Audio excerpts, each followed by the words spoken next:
Barbara. I'm Cheryl. And I'm Naima. We're three Black moms.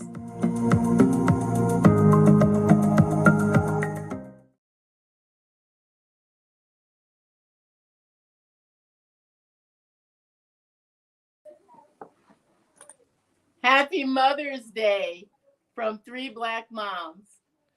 We are here with our mother, who we are celebrating Mother's Day with, and she is 99 today. Yay. Hey, Mama. Yay. Give our mother a yeah. So we'd like to share some of the memorable times we've had with our children, because all three of us are moms, and of course, our mother is a mom. So I'm thinking about my oldest daughter, Lavinia, who now lives in China. And one of my favorite memories is really kind of a funny one.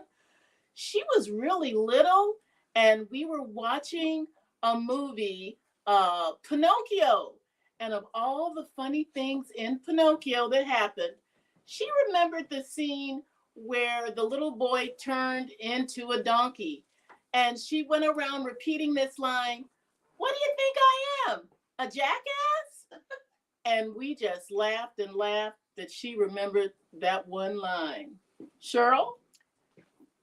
Well, of course you would remember that one line. Those are the kinds of things that you remember for grandma, too. The most embarrassing thing. I think my favorite memory of Sarah was when she was around 2 years old. And she was just starting to talk really good. And I remember I was going upstairs. She was in the basement, and I was going upstairs to get her something to eat. And I said, "What do you want?" And she said, "I want a bagel." And I kept looking at her, and she said, "A bagel, a bagel." And I said, "A bagel?" And she said, "Yes. And I want cheese on it." She wanted a bagel with cream cheese, but it was so funny because she looked at me like, "What are you, an idiot?" And like, I've been saying this the whole time. And it just was so much fun. You know what? She was always fun. But that was like one of my favorite memories was when she was just getting into her own personality. Naima, what was your favorite memory? Or one of yours? Well, it was always so interesting with Zakia growing up because she had such an expressive face. And it's like, she didn't have to say anything. She just gave you this face and you knew how she felt. But I guess one of my favorite memories was when me and her father, my husband Sultan, we all went out to dinner.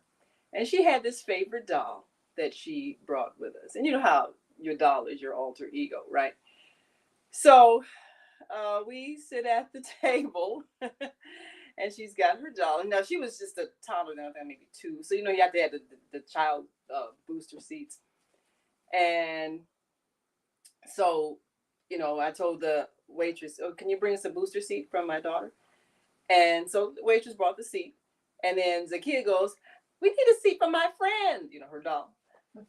And so, of course, the waitress humoring her. She said, "Okay." And, so Tom was going, "No, Zakia, she doesn't need a seat." And, Zakia gave me that look like, "Get a seat for my friend." so, and so, he gave her the waitress brought the seat, and we set the doll in the seat. And so we started ordering. And and so everybody ordered something, and and Zakia goes, "We have to get some food from my friend." And so Tom said, "I don't care what she said. I ain't paying for no food for that doll." Well, I also had a set of twins, and I have to say that for all the twin books that I read, everything was just the same. Even though John and Lorelai were boy-girl twins, they would switch personalities. Just when I thought that I knew that child, they would switch personalities and act the opposite of each other. So that was pretty amusing. And I have to say, I was so exhausted when they were both 2 and 3 years old. There's no rest for the wicked. There's no sleep. Yeah. Yeah. And it's always funny when your child starts showing their imagination, because you don't want to discourage that. And I used to have fun playing with Zakia and her toys and her dolls and everything. And but she was very imaginative, just like I was. I remember I used to. You had a whole town. I had a whole town. You of had a people. whole Johnson town. And, Yeah, I had and personalities. personalities and people, and I just remember that you had this whole thing. I can remember all of the different characters, Jeremiah Yes. and Uncle Harvey, and all these different characters. So yes, you were quite the I had a creative imaginative, person. creative person as a child. yeah. And I'm trying to remember when Sarah kind of came into her own. And the thing is, when you have one child, they get to try everything. And Sean and I quickly became the people that we used to make fun of, where your kid is in everything. She did dance, she did baton twirling, she did gymnastics. I think every time she wanted to try something, she did piano and voice. And I think it was funny, but I just wanted her to get the opportunity to try everything, because there were a lot of things like that when we were kids. They weren't available to us. Like, there was nobody who was doing gymnastics. There was only one dance school here in the neighborhood. Um, so we didn't get a chance to do all those things. So I wanted all of those things for her, but it's helped shape her personality in being able to jump in and perform and just try different things. So it's those kind of things I remember that I'm glad I did. Even like I said, I became the person I used to make fun of with the child and everything. that had the child and everything, had the noisiest toys, the most toys. It was just ridiculous, But if I had to do all over again, I would probably be even worse. I used to, because I wanted Zakia to have all kinds of experiences. I'm glad that when we came to visit you for that almost a summer, and she had almost a month, I guess it was, when you had her in dance class and stuff like that. And then later on in her grammar school, at first they didn't have a sports program, so I'm like, children have to be in sports. So we started a double dutch team, and I was coaching that. And then one of the other mothers, used to coach cheerleading, so we did that. We had a cheerleading team, and then they had a basketball team, and I was not a basketball player, but I think the basketball coach, his wife had a baby, and he had to take off, and so I filled in and was coaching basketball, which was kind of funny because I knew nothing. So I'm going online trying to find plays and print them out and give them to the team, and like, what? But we did play some games, and I think Zakia scored in one of the games, and we were all happy. It didn't matter if we lost. He was like, I scored. Hey, that's all. That's good enough. And then she started getting into what was it, soccer? I guess watching that movie Bend It Like Beckham. Oh, that's a good. Oh yeah. She fell in love with soccer, That's and very so in high school she was there. So we got all these soccer trophies all over the house. So she was playing soccer and it scored in a couple of games, and so that was it was always fun. So the thing about it, and then of course my sport of course was track. I love track, and so I coached the school's track team, and that was probably, I think I was probably more into it than the children, because I was out there running with them and everything. And well, I think wanted her to enjoy sports like those kind of things are really fun for our kids. And I will say that my kids were involved in so much stuff, in which I would take them to story time downtown, with the puppet shows at the Washington Cultural Center, Sulzer Library, the zoo, all of these activities. I got them going and taking swimming lessons at Wells Park. But I will say this funny incident that happened. I was out with my girlfriends. We had gone out for like brunch or something. And this woman kept looking at me. And then she said, oh, I recognize you. You bring your kids to story time at Sulzer. And I said, yeah. She goes, I didn't recognize you without your kids. Yes. And my friend said, Barbara, you need to get out more. But you know how you start making friends based on your children's friends. So, so and so's mother becomes your friend because your child is their friend. So after a while, you realize that all your friends are really the mothers of your children's friends. Well, yes. this is the thing. That's exactly right. Because when Sarah started dancing at Miss Emily's, I got to be good friends with three other moms that were there. One, two of them started around the same time, and the next year the other one came. They call it United Nations.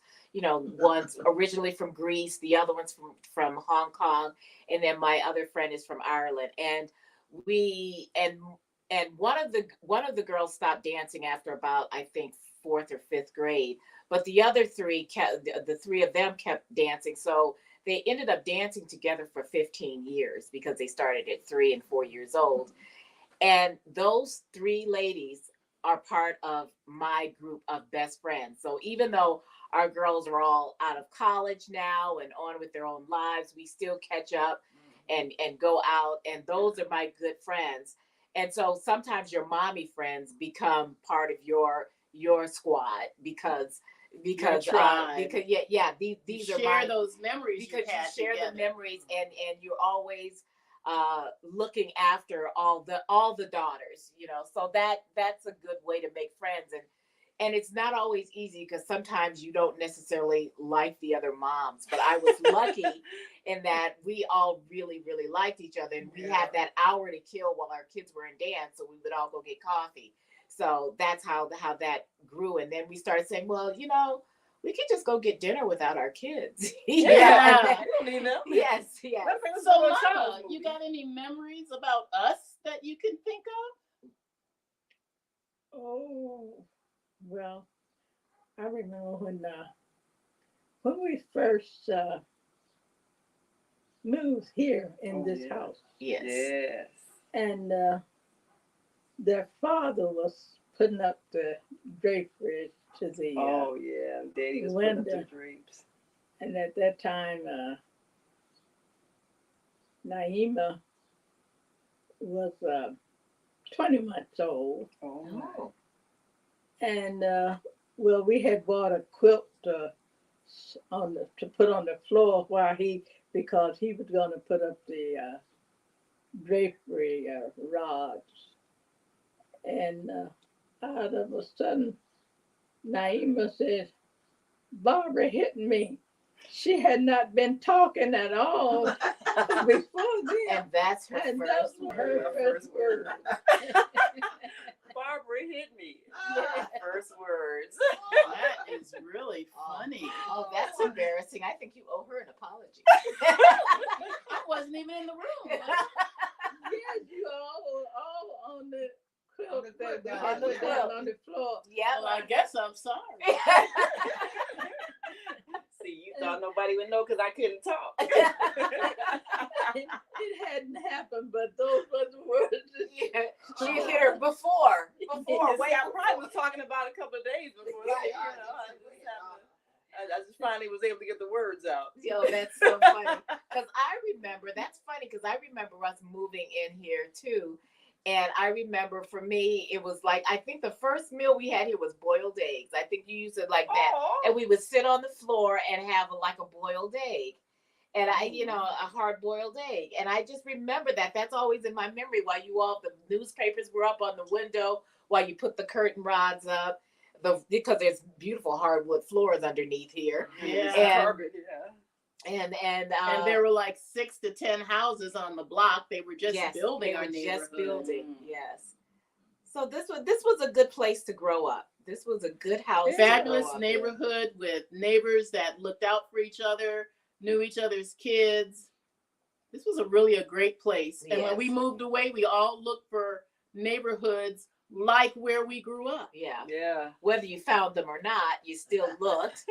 But no, motherhood has shaped us. It has shaped us, and it changes you in ways you don't even expect. When you think when you're going to have a child, and I was the last one to have a child, and I was older, but I was prepared to love this child. I was not prepared for the ferocity in which I would love this child, and that when I saw her, I knew that there was nothing in this world that I wouldn't do for her. Oh. And that really doesn't go away. Mm-hmm. That really doesn't go away. It Yeah, doesn't. that It doesn't. doesn't. And the amazing thing, I was not even supposed to be able to have children. A doctor had given me a 10% chance of saving my uterus because my fibroids were so large. And we went in, all of our friends prayed for us. A young man at the vineyard in California laid his hands on me and prayed for me because I was just distraught. I said, I don't think God cares if I can have any children. And he says, no, let me pray for you so that you know that he really does care.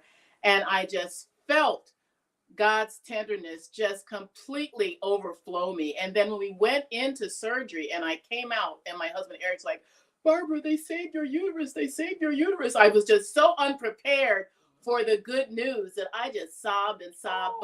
And out of that came Lavinia, John, and Lorelei. Yeah. But I'm telling you, Jesus was on the side of the 10%.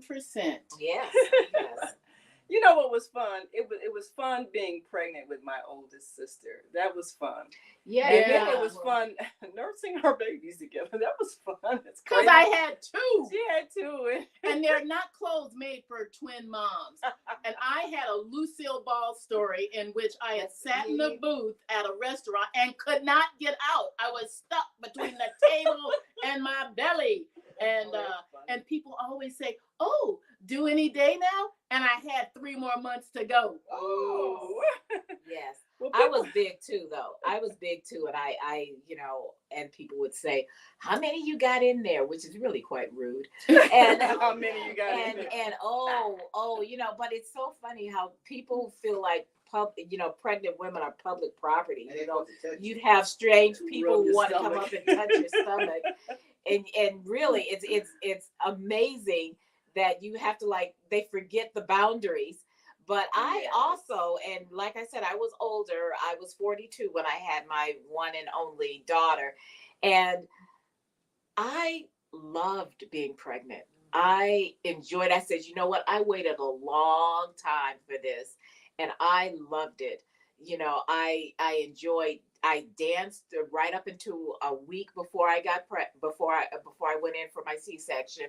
And I loved every minute of it. Even I didn't get a lot of morning sickness or things, and I didn't have a lot of bad days, but I loved it. And that's the thing is that if it's a wanted child and it's something that you've waited for, it is worth it. Not everybody has a good pregnancy story. In fact, there are way too many bad ones. But I was blessed. I was blessed, Oh, yeah. and we were really excited. And my husband was so nice. He would carry things like my laundry and stuff for me, like I was an invalid. And oh, you can't carry this. So it was good. It was a good time, and I can honestly say I've enjoyed being a mom. Oh yeah. Yeah, being a mom has got to be the best. You live through every aspect of their lives from birth to adulthood. And it just changes a little bit. You become friends after you go through those teenage years where they hate you, and then they come back and they love you again. They become your friend. Yeah, Yes. yeah. That is the fun part when watching them grow into adulthood. But I had a really good time with every phase of Zakia's life, and she was a companion to me a lot of places. Now, a lot of people were saying they don't even remember me being pregnant. I don't know if it was. I guess I didn't really show that much. Some people said I looked like a pencil that swallowed a watermelon or something because I just had this one lump, and then it was gone. And then next thing, I'm carrying around because I carried around in a pouch all the time. She was with me everywhere. I go to meetings, go to events, and a lot of people didn't even know I had a child. And then I opened my coat and there's a little head that pops up. I'm like, who's that? Oh, that's my child. When did you have a child? Recently. So it was funny because today I would still have people ask, how's that little baby doing? Because they remember when I had the little child. It's funny I when say, you do. oh, I'm wearing her shoes. Yes. That's all she's doing. Yes, it is funny. I've had people say, how's that baby? I said, that baby's grown. Yes. But it's always fun when you watch them grow at every phase. And yeah, before the Even kid when was it's talking, not fun, it's fun. Yeah, because when they're little, you can't wait until they can actually say some words to express their thoughts. So I was like, when Zakia was first learning to speak, I'd be like, you remember that commercial, E.F. Hutton? When E.F. Hutton speaks, everybody listen. All of a sudden, I'm like, oh, wait, Zakia's talking. She's talking. Wait. And the whole house gets silent. We're just standing there watching her to say a word. Now, of course. I have to say, the funniest thing is when your child starts talking and you're on the phone with a relative or a sister or somebody, and you keep saying, and you're like, oh, they're talking. Okay, say something. And they get on the phone and they're quiet. Yes. And some of us have had to endure, say cheese, now say meat. And I'm going, she's not going to say anything, Barbara. Yeah, Barbara was the camera lady. I think she captured every single moment. But it was funny, when Zakia, you know how you buy your child a toy telephone. So, when Mama would call, oh, let me let you talk to Grandma, which we all said we wouldn't do that. We did it anyway. Yes. So we put on the phone and she said, "Hi, Grandma. Fine. Yeah. Okay. Bye." And she hangs up. Now, when I got her the toy telephone, exact same conversation. "Hi, Grandma. Fine. Yeah. Okay. Bye." And I'm like, but it was talking to? We the exact same conversation she had on the real phone, so you could never tell the difference. Which one? Yes. Yeah, but she actually enjoyed talking on the phone to Grandma. So anyway, we've got to go. We hope that you enjoy your Mother's Day. Yeah. And treasure your moments with your children, whatever phase they're in. Treasure your mother. Yeah. Whatever phase that she's in. Because there's nothing like mom. So, we want to remind you, make sure you subscribe to our YouTube channel, 3 Black Moms, and like and share our Facebook page, 3 Black Moms. I'm Naima. I'm Cheryl. I'm Barbara. And this is our mom. We're 4 Black moms. Bye.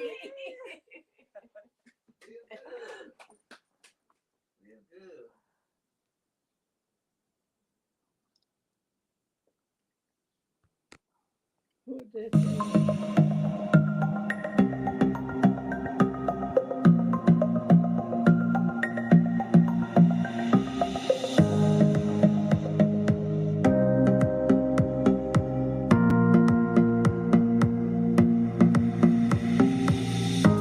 Hi, I'm Barbara. I'm Cheryl. And I'm Naima. We're 3 Black Moms.